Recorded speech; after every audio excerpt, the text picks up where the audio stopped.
Alright, well, I actually wanted to talk about oil today. It is April 20th, 2020, and we're looking at crude oil. And we see what we have on the chart. Thank you for joining me. My name is CL. I'm CL Trades at Right Market Trading, and again, we are just briefly. First, I want to go ahead and give my disclosure. This is for my practice purposes only. It's for my record keeping. We are not giving out legal advice. You are to seek your own legal advice. And with that being said, here we have crude oil at zero, below zero. A lot of them would say and report that it is at around negative $36. So if we're around negative $36, the chart has completely halted at $0 on the head. And this is how it looks. This is history. Wanted to kind of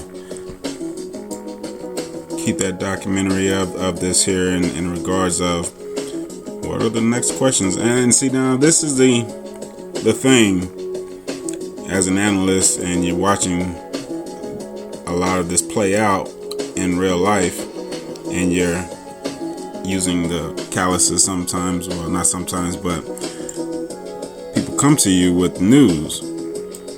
So news reports and information, data, and you want to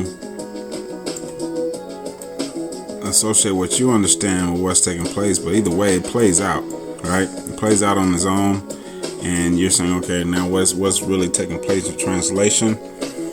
The big boys ended this here. So what will take place? Will it reopen? Is it technically? This is what plays out, and it's going to be kind of watered down, but you have a closed industry. Okay, you associate this with any other charts, any other company. You put a company up here, and they report this, and it's just like any other company. It goes zero, they close out of business. Okay, so you have that perspective, and with this here you have something a little bit more different.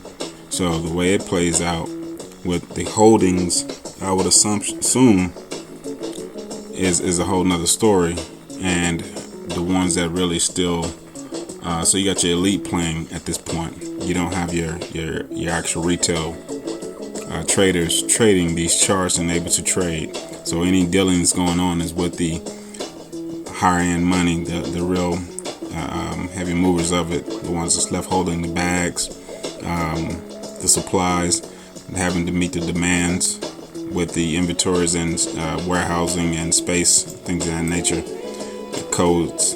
So that's just one brief up on this here, make this kind of record statement. And it went from, you want to go back into 2018, where it was up at $73 or so, and when a lot of the tail signs starts to take place, where do you actually make a decision on what's taking place on a lot of this stuff here, and getting more insight on what's taking, do you go down with the ship? At the end of the day, a lot of people went down with the ship. A lot of hands changed, money changed, power changed, I would say. Be upon the possibility, a lot of things are now stating that the U.S. economy, U.S. dollar, our petrodollar here is what value, reassessments of the value. What is the demand, the true demand of it now at this point when we've hit these markers? So there's no other conversation other than what is a true new demand for the U.S. petrodollar, at least in this statute here of oil, versus other things. So you can look at, I looked at Exxon Mobil, and they looking pretty good, okay right now, although they took that bite earlier, but on a rebound, they're still in existence and not even being phased about what's taking place in that perspective. So how does it actually affect them in the long haul is the next question you want to start looking into, possibly. But they went from $30 all the way down to $30 Over here we call that $30 price.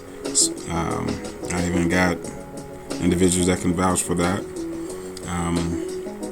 But at the same token, so that's a good thing here with Exxon. They actually didn't budge from that, and they're still in their 40-some, holding that and looking to continue to approach and continue their journey. So overall, that is just a stickler with the crude oil itself in that aspect. And Exxon Mobil, they have other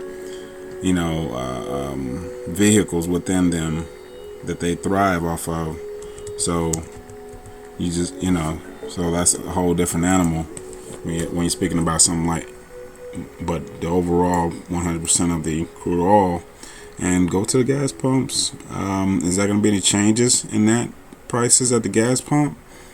Most likely, if you don't see it, then you start to ask the questions of getting on the lines of inflation and what's taking place. A lot of inflations are things that may take place along with, let's say, other commodities. So you have other commodities as well, gold and silver. Gold is on a move up. It's going to pull back for a little bit, it seems. And silver, I don't know what silver's got going on. Should have been mirroring something like this here, having some kind of reaction, but silver is not. Gold is, even if it gets back into the top of the 1500 or the bottom of the 1500, is actually one of the things I'm looking at. If we get into the bottom of the 1500, then we have some concerns. Well, not true. I'm sorry. That's still considered to be healthy. Getting to the bottom of the 1500s to retest those areas where it's currently at the 16s, coming off the 17 lows. And so if we see that back in that point, then that would be a good measure of how strong we come off those bottoms there and move some people out, and gold start to make a rise to the upside. Like I say, silver, I don't even know if I even want to get down with them right now. It's a lot of brain power dealing with them, or maybe I just don't like what I see. Could be that, but they have some things they can still do right now. They're still playing around. Right now and get on up. But either way, that's all I want to speak about on crude oil. And I want to light this on. Crude oil is actually a history making on this April 20, 2020. And we will get back with you on more information. Hit the like button on your way out. Thank you again.